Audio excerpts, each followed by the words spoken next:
मेरे सारे छोटे भाइयों राम राम। आज के टारगेट में हम करने वाले हैं इंग्लिश में सब्जेक्ट वर्ब एग्रीमेंट, हिंदी में वर्ण विचार, मैथ में परसेंटेज और रीजनिंग में ब्लड रिलेशन करेंगे, जीएस में स्टैटिक जीके डांस फॉर्म करेंगे और पॉलिटी में संविधान सभा का निर्माण और 6500 स्टेप पैदल चलने का आज हम क्या करेंगे टारगेट। ये आपका टारगेट डेली इसी वीडियो में ब्लॉग के रूप में मैं आपको बताता रहूंगा, आप करते जाएं और साथ साथ आप लोग इसको जरूर से जरूर सीरियस लें। आगामी पेपर में सारी चीजें आपके पेपर में आएंगी ही आएंगी और बेटा मैं साथ साथ आपके साथ साथ ये टारगेट पूरा करूंगा।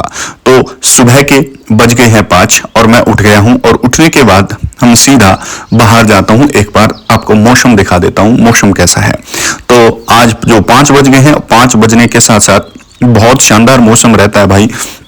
इतना प्यारा मौसम रहता है कि मैं बता नहीं सकता सुबह का कितना बढ़िया मौसम है।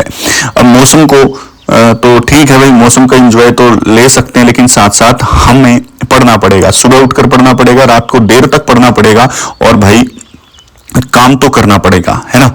और उसके बाद भाई पानी पी लेते हैं। पानी पीने के लिए भाई जरूरी है पानी पीना। पूरे दिन डिहाइड्रेशन या पूरी रात के डिहाइड्रेशन को कम करने के लिए पानी पीना बहुत बहुत जरूरी है। तो पानी पी लेते हैं। उसके बाद नींद को तोड़ने के लिए पानी बहुत जरूरी है। सुबह 1 गिलास पानी पिए, हो सके तो गर्म कर लें, गर्म ना मिले तो ठंडा जरूर पिए, लेकिन पिए जरूर, है ना। आपको पानी पीना पड़ेगा और जब आप पानी पीते हो तो आप पूरी रात की जो थकान है उसको दूर करते हो, है ना। कुछ बच्चे क्या करते हैं, सुबह उठते हैं कॉफी बनाते हैं, चाय बनाते हैं, तो ऐसा ना करें, पानी पिए सबसे पहले ना। उसके बाद टैप को भी बंद करना होता है भाई, मैंने ऐसे ही खुला छोड़ दिया। तो पानी पिए, पानी पीना बहुत जरूरी है। उसके बाद अपने टारगेट की तरफ बढ़ते हैं भाई। और टारगेट में आज की जो वीडियो में मैं टारगेट लेकर, पहला दिन है और पहला बिल्कुल जीरो से इंग्लिश में मैंने बताया था आपको कि सब्जेक्ट वर्ब एग्रीमेंट पढ़ने वाला हूँ। केडी कैंपस की ये किताब है जिससे हम पढ़ने वाले हैं सब्जेक्ट वर्ब एग्रीमेंट। तो सब्जेक्ट वर्ब एग्रीमेंट क्या होता है इसके बारे में जानेंगे। और सब्जेक्ट वर्ब एग्रीमेंट जैसे कि भाई कोई सब्जेक्ट है उसके अनुसार कौन सी वर्ब का प्रयोग किया जाता है, प्लूरल के लिए प्लूरल, सिंगुलर के लिए सिंगुलर, कुछ ऐसी चीजें होती हैं जो दिमाग खराब कर देती हैं भाई। तो उन सबको मैंने रिवाइज कर लिया। यहाँ पर अगर आप देख रहे होंगे पूरी रफ कॉपी भर दी है और इसको पूरा करने के लिए भाई बड़ा जज्बा चाहिए, क्योंकि एक एक बहुत सारे बारीकियाँ हैं जो आपको सीखनी पड़ती हैं। बिटवीन द लाइंस जो है मतलब समझना पड़ता है किसी किताब में। तो ये पूरा का पूरा जो चैप्टर है, ये पूरा का पूरा चैप्टर मैंने निपटा दिया है सुबह की सुबह, बिल्कुल बहुत अच्छे तरीके से। उसके बाद हिंदी में वर्ण विचार करने का जो एक टारगेट है वो करेंगे। अपनी टैब में पीडीएफ पड़ी है, हिंदी वर्णमाला व विराम चिन्ह। ये एक सबसे बढ़िया चैप्टर है हिंदी के अंदर। इसमें आप वर्णमाला सीखते हो, जैसे कि कौन सा शब्द कहाँ कहाँ प्रयोग किया जाता है, स्वर कितने हैं, व्यंजन कितने हैं, अयोगवा कितने हैं, सगोश स्वर कितने हैं, है ना।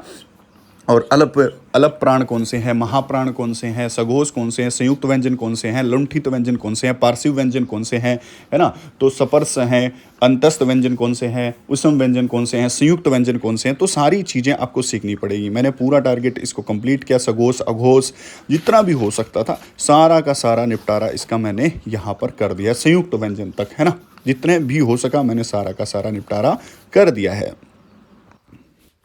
अपना तीसरा टारगेट है पॉलिटी, संविधान सभा का निर्माण। भारत में संविधान या भारत का संविधान दुनिया का सबसे बड़ा संविधान है। इसका निर्माण संविधान सभा के द्वारा हुआ था और उसमें कौन कौन सी तारीखें आपको याद रखनी है, कौन कौन से फैक्ट आपको याद रखने हैं, उसमें एक टॉपिक बनता है आपका संविधान सभा। यानी कि संविधान सभा कौन से मिशन के तहत बनी थी, उससे पहले कौन कौन से मिशन आए थे, और साथ साथ आपको ये भी याद रखना पड़ेगा कि कौन सी तारीख को कौन सी कमेटी बनी थी, उस कमेटी के हेड कौन थे, कौन कौन सी बैठक में क्या क्या हुआ था संविधान सभा के अंदर। ये सारी चीज़ें आपको याद रखनी है।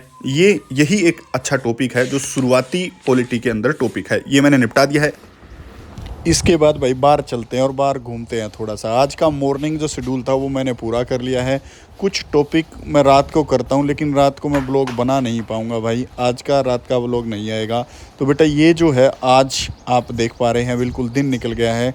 मैं लगभग 4:30 बजे उठा था और लगभग अब 7:30 बजे का टाइम हो गया है, जो बहुत अच्छा मनमोहक समय होता है। तो बहुत अच्छी शानदार यहाँ पर वाइब आप देख सकते हो। पेड़ पौधों के साथ भी बैठना, नेचर के साथ बैठना बहुत ज़रूरी है, क्योंकि हम नेचर का ही एक अंश हैं और इसको हम खुद को सौंप देते हैं। तो बहुत शानदार मौसम रहता है, तो आप भी नज़ारा लीजिए। Goodbye. आज के ब्लॉग में इतना ही। नमस्कार, जय हिंद, जय भारत।